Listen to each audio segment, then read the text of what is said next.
La película, a pesar de las múltiples y distantes localizaciones, se rodó en tiempo récord, menos de mes y medio, concretamente entre el 4 de octubre de 1939 y el 16 de noviembre del mismo año. Sabido es que John Ford, como por ejemplo hoy Clint Eastwood, no se andaba con melindreces perfeccionistas. Si la primera toma valía, esa era la que quedaba. No consta que durante el rodaje se produjera altercado alguno, bien fuese porque los mamporreros de la AP desconocían los lugares de grabación, cuando no el mero hecho de que se estaba haciendo una película, bien porque tras el boicot a Steinbeck y a su novela ya no les quedaban más ganas de bronca. Como se indicó, la película se mantiene fiel a la novela hasta la llegada de los Youth a California, si bien algunos personajes son suprimidos, como por ejemplo a Ivy y Sari Wilson, la pareja de emigrantes que atiende al abuelo Youth en sus horas finales y que acaba volviendo a su Kansas natal. Ya en California, se pasa de puntillas sobre el abandono del mayor de los hermanos Youth, Noah.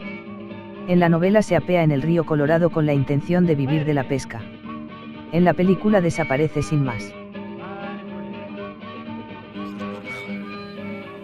Se omite también el que Rose of Seiran se quede embarazada y dé a luz un bebé muerto, así como que ofreciera sus pechos llenos de leche a un hombre hambriento, a mayor escándalo afroamericano. Y es que las diferencias con la novela no se limitaron a los lógicos ajustes narrativos consecuencia de constreñir un tocho de más de 400 páginas en poco más de 2 horas. La literatura no tenía que pasar la censura de ningún código Hays, y si lo pasaba, difícilmente sería tan severa como la que regía en Hollywood desde 1930 al ralentí, la era pre-code, y a partir de 1934 a plena potencia inquisitiva. De este modo era evidente que, si se pretendía una película mainstream, el lenguaje zafio y las alusiones sexuales tenían que ser eliminadas. Lo mismo ocurre con la cuestión racial. En una América donde la segregación estaba institucionalizada no había lugar a la mezcla ni siquiera cuando los protagonistas eran los desheredados entre los desheredados. Tan es así que en la película no aparece un solo negro. Ni uno, ni siquiera confundido entre la multitud. No menos paradójico resulta que, transcurriendo la historia por el suroeste otrora español y luego mexicano, nadie se identifique como hispano. En el fondo una mirada muy coherente con un New Deal y un Roosevelt cuyo ímpetu progresista e igualitario se frenaba en seco ante un cartel de Whites Only. Claro que si hay algo que la película ignora de la novela es su cargamento ideológico. Los Okies son vistos por los californianos como intrusos harapientos y problemáticos, pero no como rojos. Y a su vez aquellos ven en los terratenientes a unos explotadores a secas, sin el añadido de capitalistas y mucho menos fascistas. Ciertamente la película es una loa a las políticas de beneficencia rooseveliana, pero sin ir más allá. La moraleja, así las cosas, vendría a ser somos americanos y debemos ayudarnos. Pero por encima de todo, americanos. Con Ford a los mandos no podía ser de otro modo. Y si no véase el final de la cinta, con el armatoste de los Youth partiendo hacia otro destino que se aventura mejor, el sueño americano siempre presente, y Mayoud justificando ese optimismo con la frase porque nosotros somos el pueblo. Porque somos la gente. En definitiva, el We the People con el que comienza la Declaración de Independencia de 1776, mantra este tan manoseado en la actualidad tanto por unos como por otros. Sirva como dato que esta escena postrera se encargó de dirigirla personalmente Zanuck. Se ignora el porqué, aunque no resulta fácil imaginar a Ford dejándose relegar por nadie, ni siquiera por el que manejaba todo el cotarro. Preferible pensar que ese día el director se puso enfermo.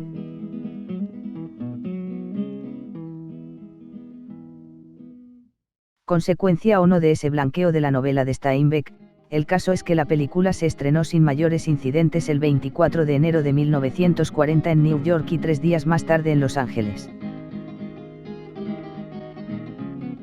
Menos dudas caben acerca de la influencia que tuvo ese comedimiento en las críticas que la cinta tuvo. No lo podía decir más claro Whittaker Chambers, el crítico de la revista Time. Las uvas de la ira es probablemente la mejor película jamás hecha de un libro mediocre. El arte de la cámara purgó la imagen de la erupción editorial, manchó el libro de Steinbeck. Punto limpiado de excrescencias, lo que queda es una gran historia humana que hizo que miles de personas, que condenaban las falsas conclusiones de la novela, la leyeran.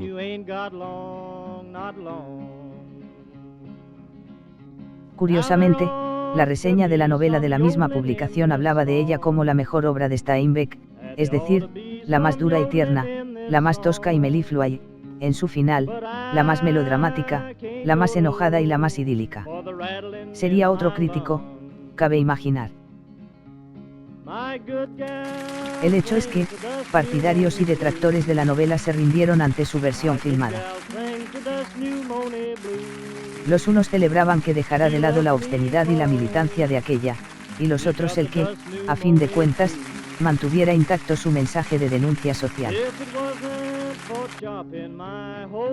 Evidentemente, el magnífico trabajo de Ford y su equipo interpretativo y técnico contribuyó a dejar atrás la polémica generada por la obra de Steinbeck, propiciando que la película se juzgara básicamente por criterios cinematográficos, y en este terreno los elogios fueron unánimes. Así, por ejemplo, Otis Ferguson, de The New Republic, escribía: Las uvas de la ira es la historia pictórica más madura que jamás se haya hecho en sentimiento, en propósito y en el uso del medio. Una marea de elogios a la que se sumaron los del propio Steinbeck.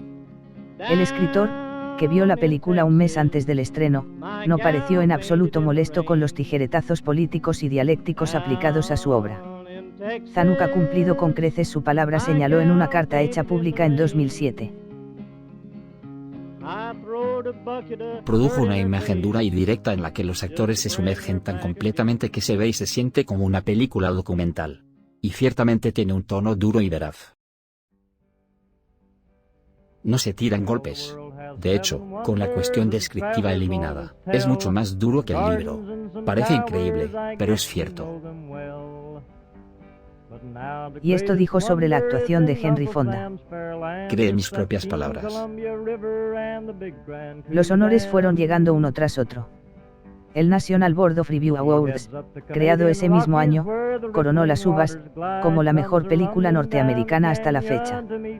Lo que El viento se llevó quedó en 9º puesto. No obstante, en los Oscars dejó escapar el premio mayor, el de mejor película, que fue para La Rebeca de Hitchcock. Ford, en cambio, sí se llevó la estatuilla, segunda en su palmarés, así como Jane Darwell en el rol de mejor secundaria femenina. Henry Fonda tuvo que conformarse con la nominación a mejor actor, así como Nana Lee Johnson en la parcela de guión adaptado. En el caso de Hank, el premio se haría de rogar durante 40 años, si bien llegó por duplicado, en 1980 el honorífico y en 1981 por su interpretación en El estanque dorado. Respecto de John Ford, ¿qué se puede decir sino que después de Las uvas fue un poquito más John Ford, y eso que lo mejor aún estaba por venir? De la mano, entre otros grandes, del propio Ford, y con un elenco actoral ya a la altura de sus competidores, Zanuck consiguió mantener el nivel establecido por Las uvas durante la década de los 40, llegando a obtener por triplicado el Oscar a mejor película que le negaron a aquella. En cualquier caso, con estatuilla o sin ella, tras Las uvas el productor tenía sobrados motivos para pasearse por Sunset Boulevard sin tener que agachar la cabeza cada vez que se cruzase con Louise B. Mayer, David O. Selznick, y claro está, con Jack Warner. Si la película engrandeció a todo el que participó en ella, ¿cómo no iba a hacerlo también a aquel que, con su novela, puso los cimientos de ese gran edificio. Un Steinbeck que, tras la entrada de Estados Unidos en guerra, dejó en segundo plano su faceta de novelista para ejercer de corresponsal en el frente.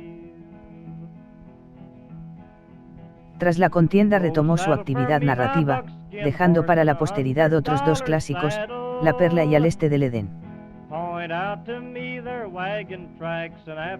Obtendría el Nobel en 1962, aunque el galardón no fue del agrado de todos en su país debido, como no, a sus posiciones políticas.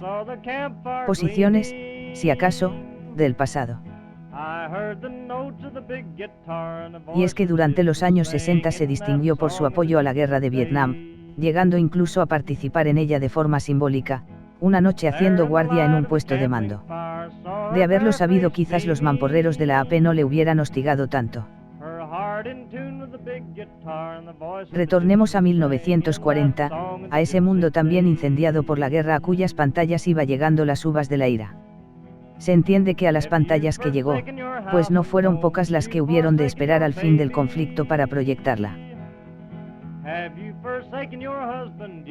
Y es que aunque Estados Unidos era aún neutral, los motivos ideológicos pesaron para que no fuera proyectada ni en Alemania ni en los países bajo la órbita del Tercer Reich, Italia y Francia entre ellos. Y eso a pesar de que la película fue del agrado de Hitler al menos en un aspecto. Según creyó el dictador, difícilmente esos granjeros degradados arriesgarían la vida por un país que les maltrataba de ese modo. Posiblemente su opinión cambiara cuando tuvo noticia de que miles de Tom Joad habían tomado al asalto las playas de Normandía. Más paradójica aún fue la reacción del otro gran tirano de la época, Stalin, y de su nomenclatura censora. En principio la película lo tenía todo en su favor para recibir el Nihil obstat bolchevique, basada en la obra de un escritor amigo, mostraba la miseria del proletariado en la América capitalista. De hecho, su exhibición fue permitida en los cines de la URSS allá por 1948. Pero duró poco en cartel. Lo que se tardó en comprender que el mensaje que estaba calando en los rusos de a pie, nunca mejor dicho lo de a pie, es que hasta los más pobres estadounidenses tenían coche. Que La uvas de la ira fue un éxito de primeras ha quedado claro. No obstante, de esas hay muchas. Otra cosa el alcance de la gloria de cada una. O dicho de otro modo, cuántas resultan flores pasajeras y cuántas llegan a la categoría de clásicos. En nuestro caso hablamos de una obra maestra en el sentido más literal de la expresión. Y es que su influencia en el cine posterior no tardó en sentirse. Primero en la propia Norteamérica, si bien la dinámica de la guerra que estaba en ciernes desvió el foco de los asuntos propiamente sociales hacia los políticos y militares. Aún así, en los años sucesivos el tema de los desfavorecidos fue tratado en películas como Juan Nadie de Frank Capra, Que verde era mi valle del propio John Ford y en Los viajes de Sullivan de Preston Sturges. Cierto que, exceptuando la de Ford, el enfoque paródico que se le daba al asunto de la pobreza poco tenía que ver con la crudeza realista de las uvas. Se precisaba un marco de penuria como el que dio origen a esta última para crear productos similares, y estas condiciones se dieron en la Italia de los últimos años de la guerra y la subsiguiente posguerra.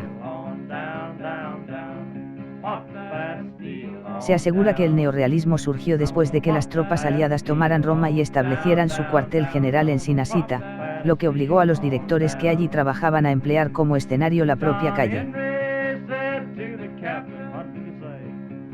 Lo cierto es que el movimiento, aunque refrenado por la censura fascista, ya venía perfilándose desde años antes, y amén de las propias fuentes literarias y cinematográficas italianas, ponía el ojo en la filmografía social surgida durante la Gran Depresión. Y como mayor exponente de esa filmografía, como no, Las uvas de la ira. Y es que resulta difícil no advertir la huella casi canónica de la película de Ford en el trabajo no menos magistral de autores como Vittorio De Sica o Roberto Rossellini. Más aún si adelantamos un poco en el tiempo hasta llegar a Pier Paolo Pasolini.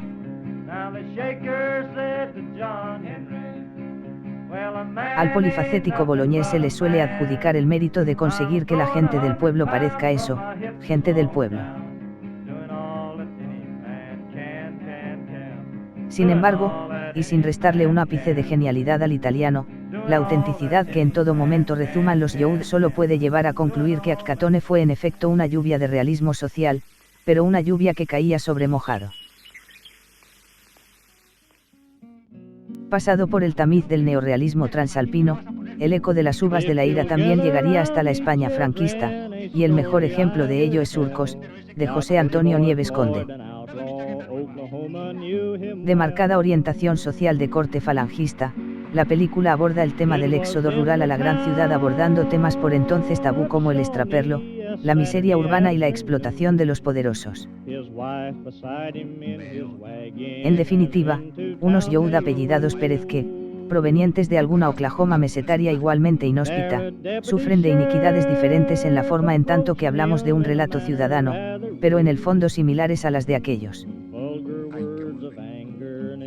Debido a la afiliación falangista de Nieves Conde, la película burló las normas de la censura previa. No obstante, la indignación que produjo en las alturas del régimen llevó a que se la hiciera luz de gas en la prensa oficial, lo que derivó en un fracaso de taquilla. Hoy en día está considerada entre las 10 mejores obras del cine español de todos los tiempos. Pero la influencia de las uvas no se limitó a la gran pantalla. Woody Guthrie es considerado el padre del folk estadounidense y de la canción protesta. Referencia absoluta de Bob Dylan, Guthrie había nacido en Oklahoma y vivió en sus carnes las penurias descritas por Steinbeck, con traslado a California incluido. Conocedor de primera mano de lo que cantaba, el músico hizo con su voz y su guitarra lo que John Ford con la cámara, describiendo en sus canciones toda la pobreza de la que fue testigo con una clara vocación reivindicativa.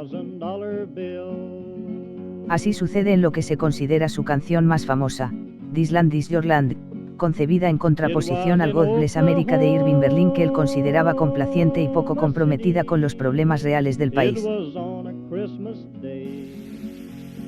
Guthrie no se sustrajo al éxito de una película que narraba sus propias vivencias y así compuso Tom Youth, un relato cantado de todas las vicisitudes por las que pasa el clan y que acaba, como no podía ser de otra manera, con las palabras con las que el protagonista se despide de su madre. Más de medio siglo después del libro y la película, en 1995, Bruce Springsteen volvería a rendir homenaje a las uvas de la ira con su LP The Ghost of Tom Youth. Con el simple apoyo de una guitarra acústica en la mayoría de los temas, The Boss se imbuyó del espíritu de Guthrie para describir las dificultades económicas de la América profunda durante los pretendidamente bollantes años 90.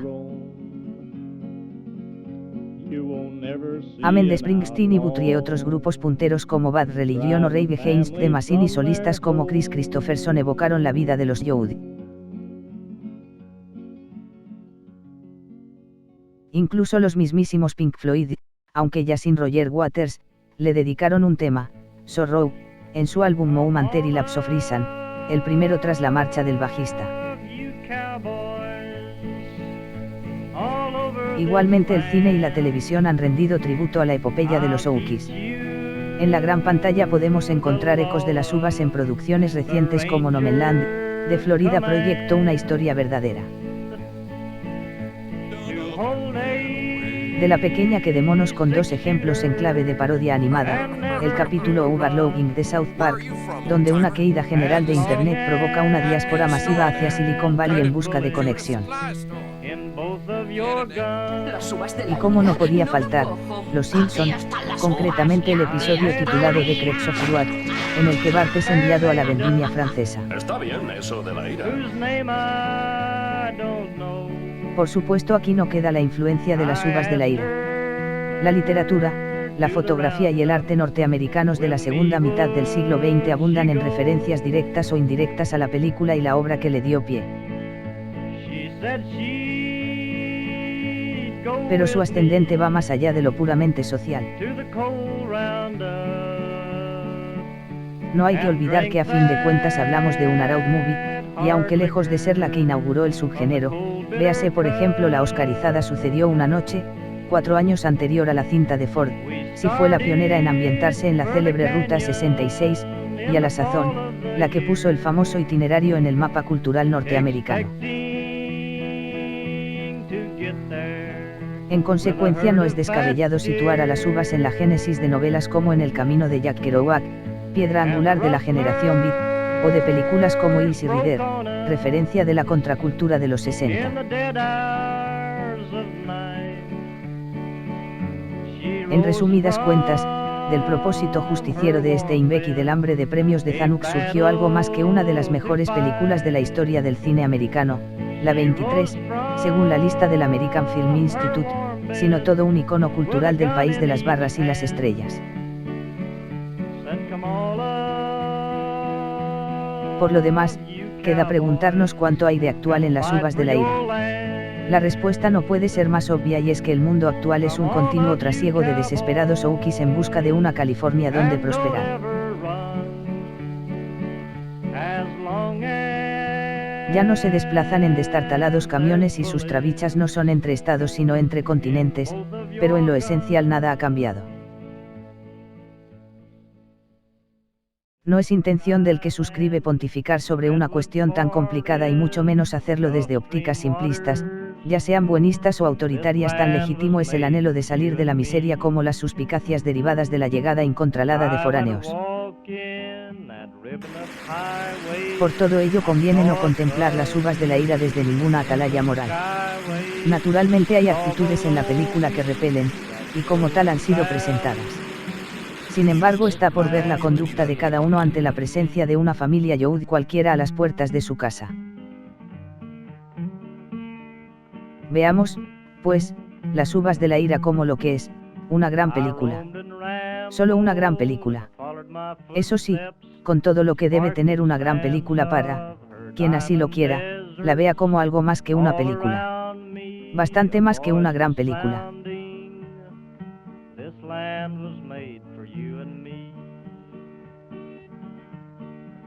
When the sun comes shining, then I was strolling, and the wheat fields waving.